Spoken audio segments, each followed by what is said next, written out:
Social institutions.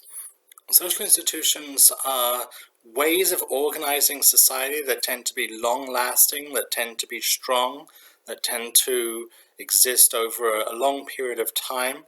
We'll talk about some examples of these in a moment. One of the things that they do is they enforce and replicate or make sure they happen and repeat social values.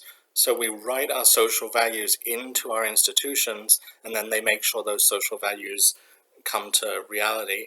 And they're where we learn the rules of society. They're where socialization happens. Some examples: the family and marriage is a social institution. Education, the school system, is another social institution.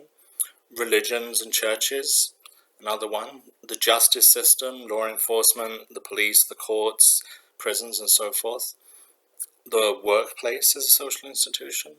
The mass media, so television, social media, music, so forth, films. Electoral politics, people getting elected to office, passing laws, the president, so forth, is an institution.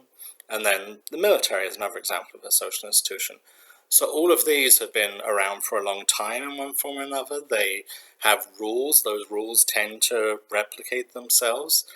They all have ways of enforcing those rules. Some of them are quite subtle and social. Some of them are very literal. The police can put you in jail if you don't follow particular rules.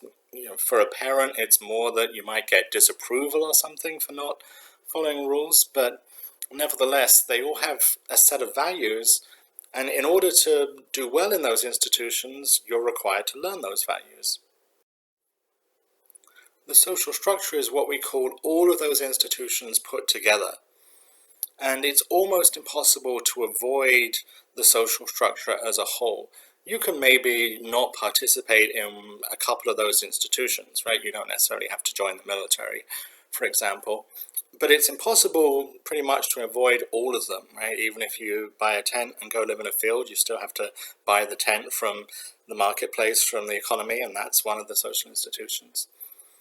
So although we might navigate around between different institutions, we're basically always in the social structure, and these interact with each other in different ways, right? If you do well in school, then you're likely to get a better job. If you don't do well in school, you might end up in the justice system and running afoul of law enforcement. So they're connected to each other. Social institutions are conservative, and I'm using that word conservative in a specific way to mean they don't tend to change over time. They tend to want to stay the same, they tend to be enduring, they tend to resist change. You'll also hear it used to mean politically right-wing, like the Republicans are conservative or whatever. That's not how I mean it here. I mean that they tend to resist change. And the reason for this is that people become invested. So think about the education system, the university, and college professors. How does someone become a college professor? Well, by doing well in the education system, right? If you are the sort of person who has a particular set of skills that are rewarded in the education system, you will do well in it, and that's how we decide who gets to be in charge of continuing that system. So the way you become a college professor is by showing that you can do a good job of being a college student. And so what do professors tend to do? They tend to repeat those skills, right? They tend to expect from students that students have the type of intelligence that got them there in the first place. For example, we have different ways of speaking around the world. In America, different coded languages, right? There's an elaborate code, the academic code. You probably heard of the academic voice, right? Formal kind of middle upper class English. It's a very white way of speaking. And then there are other ways of speaking that are associated with people of color, that are associated with poorer people, that we tend to treat as a sign of being less intelligent, or at least being more casual, of not being academic, right? You probably see in your syllabuses, they tell you not to use, text speak online, not to use, when you do your discussion boards, not to use slang in emails to professors, those kind of things. Now, that has nothing to do with real intelligence or with meaningful analysis of complex ideas, you can talk about the world in just as complicated, as sophisticated a way using African American vernacular English, for example, as you can using the academic voice. And yet universities are run by people who typically are not good at using African American vernacular English correctly, but are good at using the middle class academic voice, and so that's what they expect from their students, right? So because that became the norm in universities, and the people that did well are good at following that norm and then enforce that norm for the next generation, that rule tends to stay the same. People in institutions tend to defend them, and they tend to defend the other people in the same institution. Why does this happen? Well, people work hard to get status, to get power within the institution that they've chosen to work in, and then they receive rewards for that status. They get social prestige, they get respected, they get money, they get paid often.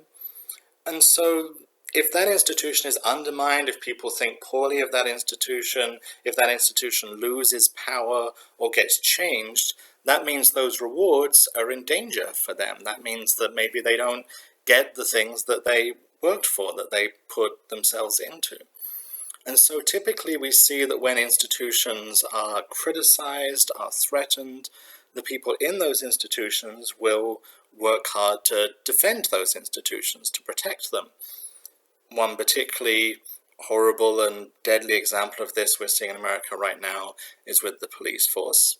The term that's used for this sometimes is the blue wall of silence, right? Police officers, even those who know that what's happening is wrong, who are disturbed by the behavior of their fellow officers, will tend to protect them. They won't, write in reports that they saw an officer using too much force. They won't report that their fellow officers are dangerous. They'll stand by. I'm sure you've seen this in many horrible videos where there are police officers who are killing people and other police officers who are standing there watching them, who aren't stopping them in any way. And the reason that happens is that the police officers standing by know that if people respect the police less, if people defund the police, if people want to radically change the police, that's going to put their power, their income, their respect in society in danger. And as we've seen in the response to protests, the police in particular can go to quite extreme lengths of violence to protect them. But you'll also see this with college professors in a more subtle way. If you ever have, a problem with a college professor and you try and get something done about it, you will find that other college professors tend to want to protect them, tend to want to give them the benefit of the doubt, tend to want to be on their side. Again, because they don't want to see their status, their rewards in danger.